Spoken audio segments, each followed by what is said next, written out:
آیت نمبر 216 رکو نمبر 10 اعوذ باللہ من الشیطان الرجیم بسم اللہ الرحمن الرحیم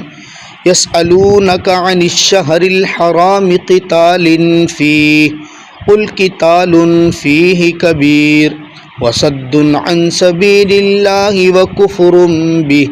والمسجد الحرام واخراج اہلہ منہ اکبر عند اللہ والفتنة أكبر من القتل ولا يزالون يقاتلونكم حتى يردوكم عن دينكم إن استطاعوا يسألونك سوال کرتے ہیں وہ آپ سے عن الشہر الحرام حرمت والے مہینوں میں قتال فیہ قتال کرنے کے بارے میں قل آپ فرما دیجئے قتال فیہ کبیر قتال کرنا ان میں بہت بڑا گناہ ہے وصد عن سبیل اللہ اور روکنا اللہ کے راستے سے وکفر بہ اور کفر کرنا اللہ کی ذات کا والمسجد الحرام اور مسجد حرام سے روکنا واخراج اہلہ منہ اکبر اور مسجد حرام والوں کو نکالنا اس سے زیادہ بڑا گناہ ہے اللہ کے ہاں والفتنة اکبر من القتل اور فتنہ زیادہ بڑا ہے قتل کرنے سے ولا یزالون یقاتلونکم ہمیشہ وہ قتال کرتے رہیں گے آپ سے حتی یردوکم یہاں تک کہ وہ نکال دیں آپ کو عن دینکم اپنے دین سے ان استطاعوا اگر وہ طاقت رکھیں یسألونک عن الشہر الحرام مسلمانوں کے اوپر ایک بہت بڑا اشکال کفار مکہ نے کیا تھا اللہ رب العزت نے اس اشکال کو بھی نقل کیا اور اس کا جواب بھی ذکر کیا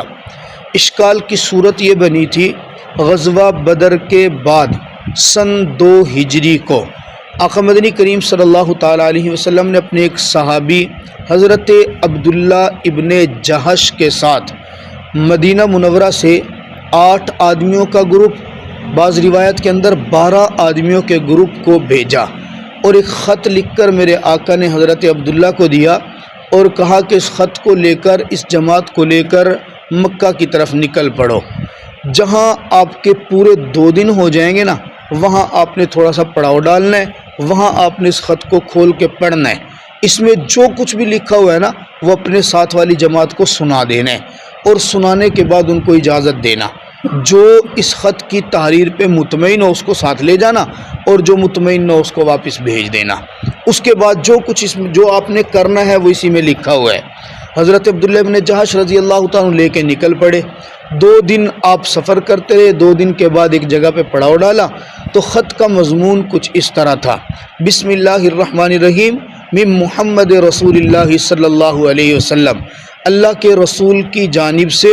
جانے والی مکمل جماعت کو یہ پیغام دیا جا رہا ہے مقام نخلا پر کفار مکہ کے ایک تجارتی قافلہ ملے گا آپ نے اس قافلے پر اللہ کے حکم سے حملہ کرنا ہے اللہ رب العزت آپ کو اس حملہ کرنے کے بعد مال عطا فرمائیں گے آپ نے وہ مال لے کر کے مدینہ منورہ پہنچنا ہے اب جو شہادت کا خواہش مند ہو وہ آگے چلا جائے اور جو نہ جانا چاہے تو اس کو واپس آنے کی اجازت ہے حضرت عبداللہ ابن جہش رضی اللہ عنہ نے یہ خط پڑھا خط پڑھنے کے بعد فوراً اونچی آواز سے کہا سمینا و اطعنا یا رسول اللہ جو کچھ بھی آپ نے لکھا نا ہم نے وہ سمجھ بھی لیا سن بھی لیا پڑھ بھی لیا اور ہم آپ کی اطاعت کرتے ہیں میں تو آگے جاؤں گا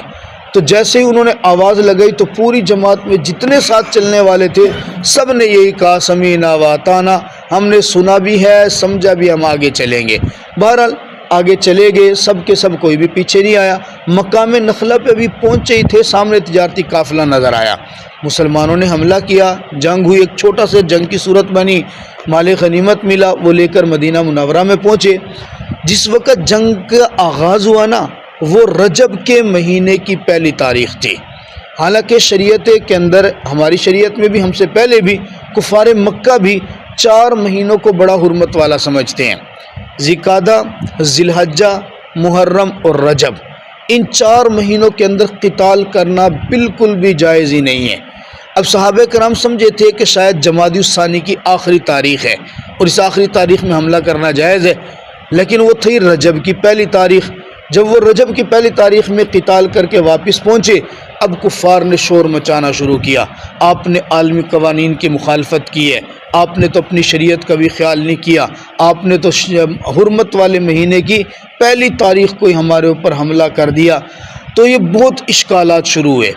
اللہ رب العزت نے اسی اشکال کو نقل کیا، یسألونک عن الشہر الحرام، یہ آپ سے حرمت والے مہینوں میں قتال کرنے کے بارے میں پوچھ رہے ہیں، آپ ان کو بتا دیں قتال فیہ کبیر، ان مہینوں میں قتال کرنا واقعی بہت بڑا گناہ ہے، لیکن وہ جو اس سے بڑے بڑے گناہ کر رہے ہیں ان کو بھی تو دیکھا جائے نا۔ 5 گناہ ان کے بڑے اللہ نے ذکر کیے۔ وصد عن سبیل اللہ، سب سے پہلا گناہ اللہ کے راستے سے وہ لوگوں کو روکتے ہیں، جو بھی مسلمان ہونا چاہتا ہے اس کو ڈراتے ہیں، دھمکاتے ہیں۔ وَكُفْرٌ بِهِ، اللہ کی ذات کا انکار کرتے ہیں۔ وَالْمَسْجِدِ الْحَرَامِ، اور مسجد حرام کے اندر آنے سے لوگوں کو روکتے ہیں، جو بھی آنا چاہتا ہے اس کے راستے میں دیوار بن کے کھڑے ہو جاتے ہیں۔ وَإِخْرَاجُ أَهْلِهِ مِنْهُ أَكْبَرُ عِنْدَ اللَّهِ، اس سے بڑا گناہ یہ کرتے ہیں، بسا اوقات تو مسجد حرام میں لوگ بیٹھے ہوتے ہیں، یہ ان کو پکڑ کے اٹھا کے باہر نکالتے ہیں، مجبور کرتے ہیں ان کو مسجد حرام سے باہر نکلنے پر۔ اور اس سے بڑی بات وَالْفِتْنَةُ أَكْبَرُ مِنَ الْقَتْلِ، انتشار پھیلاتے ہیں، فتنہ پیدا کرتے ہیں، لوگوں کے درمیان جدائیاں ڈالتے ہیں، نفرتیں پیدا کرتے ہیں، محبتیں ختم کرتے ہیں۔ یہ فتنہ پیدا کرنا اللہ کے نزدیک قتل و قتال پیدا کرنے سے بہت بڑا گناہ ہے۔ وَلَا يَزَالُونَ، اب یہ آپ کی ایک غلطی جو غیر دانستہ ہے، جو آپ نے جان بوجھ کے آپ کے صحابہ نے نہیں کی، وہ تو یہ سمجھے تھے جمادی الثانی کی آخری تاریخ ہے، لیکن یہ رجب کی ہوگی، ان کو علم نہیں ہو سکا۔ یہ غیر دانستہ طور پہ چھوٹی سی بات پہ انہوں نے اتنا شور مچایا ہوا ہے، اور یہ جو 5 کام اتنے بڑے بڑے کر رہے ہیں، وَلَا يَزَالُونَ يُقَاتِلُونَكُمْ، یہ تو آپ سے ہمیشہ قتال ہی کرتے رہیں گے، ان کو موقع ملے نا، انہوں نے حرمت کا خیال نہیں کرنا، ان کا مقصد آپ کو دین سے دور کرنا ہے۔ لہذا اگر آپ سے چھوٹی سی یہ بات ہو گئی ہے تو اس پہ پریشان ہونے کی ضرورت نہیں ہے۔ اس لیے فرمایا اللہ رب العزت نے حرمت والی جگہوں اور حرمت والے مہینوں کی حرمت کبھی ختم نہیں کی ہے، لیکن جب مقابلے کے اندر کفار نے شدت کا مظاہرہ کیا، اللہ نے وقتی طور پہ آپ صلی اللہ تعالیٰ علیہ وسلم سے ان مہینوں کی حرمت کو بھی تھوڑا سا ختم کر دیا تھا۔ اس لیے صحابہ کرام کا اس دن قتال کرنا وہ غلط نہیں تھا، ان کی نظر میں بظاہر تھوڑا سا